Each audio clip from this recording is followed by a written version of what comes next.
Ready for chapter 2 and see what happens with that big egg? Let's get started. Taking care of that egg was an awful chore. The trouble was that the thing was so big that the poor hen couldn't handle it. You see, when a hen sits on her eggs, she keeps turning them over every now and then so they'll get warmed evenly all around. I guess everyone must know that anyway, but Pop says when you're writing something, you can't take anything for granted because you never know who might read it. So if I start explaining something you know about already, just skip that part and go on. I suppose there might be somebody who lived in a city all his life and he wouldn't know too much about how a hen takes care of eggs and things like that. So I guess I better take Pop's advice and explain things as I go along. He must know what he's talking about. What with his newspaper and all. Well, this hen couldn't budge that big egg. So I had to come in 3 or 4 times a day and turn it over for her. I piled the straw up good around it to help keep it warm, and between the two of us, we managed pretty well in the daytime. But it kept me kind of busy. Luckily, school was over by this time, or I don't think I could have done it. As it was, it cut into my fishing something terrible. I no sooner get out on Loon Lake in the rowboat and throw back a couple of sunfish that got caught by mistake when it would be time to cut back home and turn over that egg. And the hen would get fidgety if I stayed way too long. I guess she expected me to be right on time. I was afraid for a while that she wasn't going to stay on the job, but she did, and so did I. I didn't know what to do about nighttime because Mom said she didn't want me getting up in the middle of the night, and Pop agreed with her. They figured it might interfere with my sleep, and maybe they were right, but I would have done it anyway. I would have done almost anything to have that egg hatch out. You don't have a chance like that every day. Anyway, Pop said he turned the egg over because he went to bed at night. And if I turned it over the first thing in the morning, then we'd leave the rest up to fate. I don't know what he meant by fate exactly, because one night I had poison ivy on my leg and couldn't sleep very good. So I got up and went out to the hen house to turn the egg, since I was awake anyway.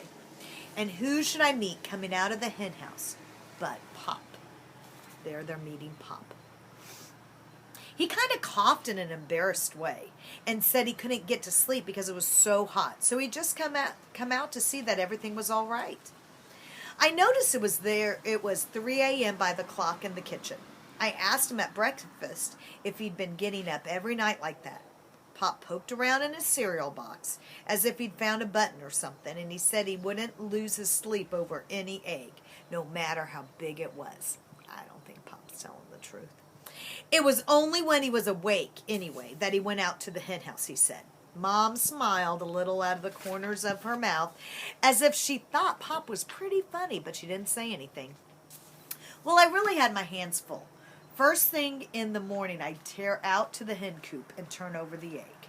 By now, we had the nest all fixed up in a corner of the hen house, fenced off so it was nice and private. I'd give the hen some scratch feed and fill her water pan. Then on the way back to the house, I'd taken an armful of stove wood from the shed. And by that time, it would be late enough so I could bring old Ezekiel up from the cellar and put him in the chicken yard. After that, I was supposed to milk the goat, but Cynthia said she'd do that for me since the big egg was such a lot of trouble. That was pretty nice of her, I'll have to admit, because she doesn't like milking too much. After breakfast, Cynthia would help Mom in the kitchen, and I would go down to the print shop with Pop. If it was a newspaper day, I'd help. Mr. Simmons wrap up the papers for mailing, and then I'd deliver papers around town on my bike.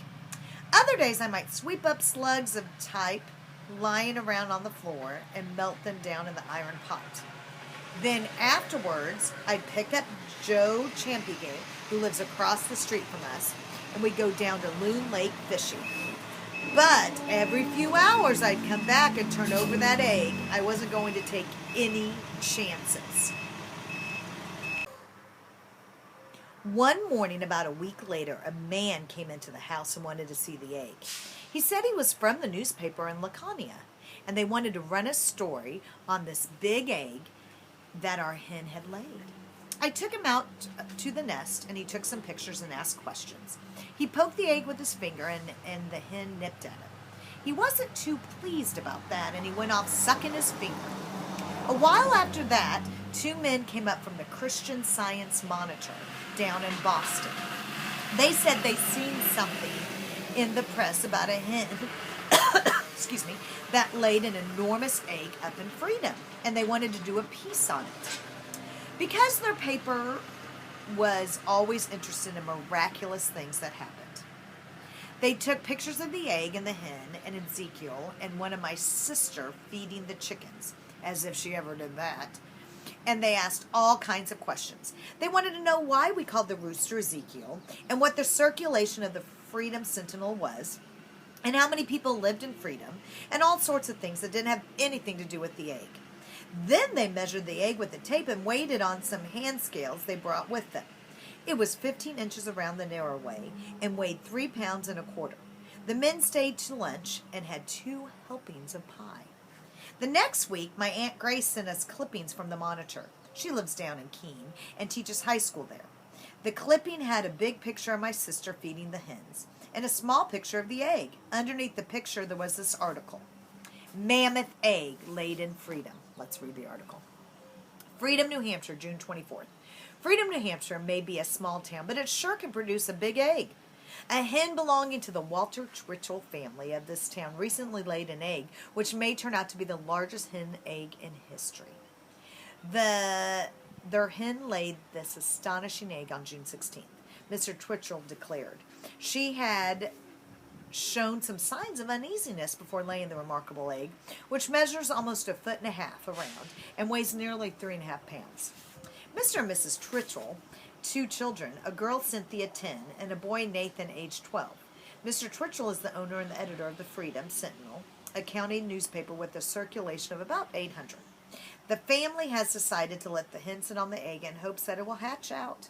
Mr. Twitchell admits that he doesn't know what will come out of the egg. Something surprising, Mr. Twitchell guesses.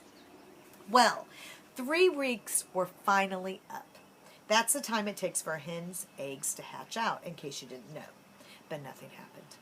I kept going out to the nest every little while, all day long, but nothing doing. Pop went out 3 times after supper. No luck. I must have looked pretty glum, and Mom said not to worry. Maybe an egg that size needed more time than a regular one. Makes sense. A whole week went by this way, and even Mom didn't seem to have much hope for it anymore. Pop looked really discouraged. I think he's kind of set his heart on that egg hatching out, almost as much as I did. One evening, after a whole month had gone by, he looked at me for a while with his face sort of screwed up. Nate, you counted on that egg hatching out, didn't you? I said, yes, I had. And you've worked hard all this time taking care of the egg and feeding the hen specially, and now it almost looks as if you wouldn't have anything to show for your pains, doesn't it? I nodded, but I didn't say anything. He walked over to me, put his hand on my shoulder. Well, Nate, I guess we have to expect a certain amount of hard luck now and then, and we just have to take it. After all, it was pretty amazing just to find an egg like that, even if it doesn't hatch out. What are you going to do with it, Mom wanted to know. Well, it isn't strictly fresh anymore. I suppose we might give it to some museum. They would preserve it somehow and put a card on it saying it was a gift of Nathan Twitchell of Freedom New. I don't want to give it to a museum yet, I said. I want to be sure about it first. It might be a 5-week egg. You never can tell about something like this. It's not like an ordinary egg. But how long are you going to wait, Cynthia said. Are you just going to go on taking care of that old egg all summer? Remember, Pop said he was going to take us camping up in Franconia Notch sometime this summer. Pop sat down on the sofa and stretched out his legs. Now, Nate, he said, you deserve a lot of credit for keeping at this thing the way you have. Just don't try to follow a lost cause farther than it's worth, will you? Oh, no, I said, but I guess I was more disappointed than I let on. Just to myself, I decided that I would give that egg 1 more week. And if nothing happened then, well, that would be the end of it. So we'll start chapter 3 and see what happens to the egg next. See you later.